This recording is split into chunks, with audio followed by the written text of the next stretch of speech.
নমস্কাৰ সকলোকে লহৰ কৃষ্ণলৈ স্বাগতম জনাই আজি দ্বিতীয় শ্ৰেণীৰ পঞ্চদশহ পাঠহ সুভাষিতানি সুভাষিতসমূহ আৰু ইয়াৰ অৰ্থ কেনেধৰণে গাই দিয়া হৈছে ভিডিঅ'টি আৰম্ভণিৰ পৰা শেষলৈকে চাবা আৰু লাইক কমেণ্ট কৰি কেনে লাগিছে জনাবা।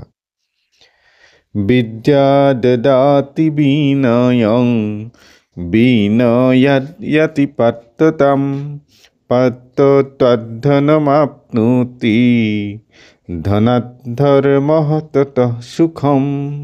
অৰ্থাৎ বিদ্যাই বিনয় ভাৱ প্ৰদান কৰে, বিনয়ৰ পৰা যোগ্যতা আহে, যোগ্যতাৰ পৰা ধন লাভ হয়, ধনৰ পৰা ধৰ্ম আৰু তাৰ পৰা সুখ হয়।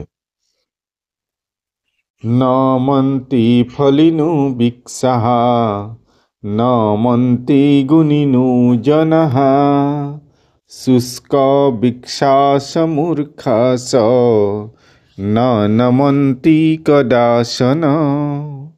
ইয়াৰ অৰ্থটো হ'ল ফলৰ ভৰত গছজোপি দু খায়, গুণীজন স্বভাৱতে নম্ৰ হৈ যায়, শুকান কাঠ আৰু মূৰ্খজন কেতিয়াও নম্ৰ নহয়।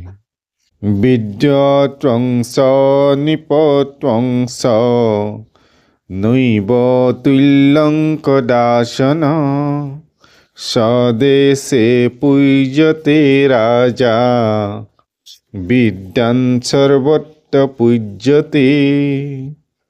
অৰ্থাৎ বিদ্যানজন আৰু ৰজাৰ লগত কেতিয়াও তুলনা কৰা নহয়, কিয়নো নিজৰ দেশতহে ৰজা সন্মানিত হয়, কিন্তু বিদ্যানজন অৰ্থাৎ জ্ঞানীজন সকলো ঠাইতে সন্মানিত হয়।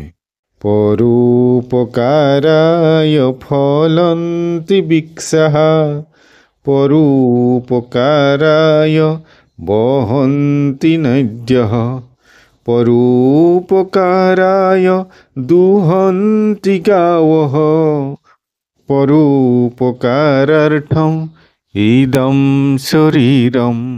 অৰ্থাৎ আনৰ উপকাৰৰ কাৰণে গছে ফল দিয়ে, আনৰ উপকাৰৰ কাৰণে নদী বৈ যায় আৰু আনৰ উপকাৰৰ বাবে গায়ে গাখীৰ দিয়ে আৰু আনৰ উপকাৰৰ বাবেই আমাৰ এই শৰীৰ। গতিকে আজিলৈ ইমানতে সামৰিছোঁ। তোমালোকে সুভাষিতখিনি ভাল ধৰণে মুখস্থ কৰিবা। পৰৱৰ্তী নতুন পাঠ লৈ ষোড়শহ পাঠহ আছে আহিম। গতিকে চেনেলটো চাই থাকিবা আৰু চেনেলটোত যদি নতুন এবাৰ ছাবস্ক্ৰাইব কৰি বেল আইকনটো প্ৰেছ কৰিলে পৰৱৰ্তী পাঠসমূহ লগে লগে লাভ কৰিবা। নমো নমঃ।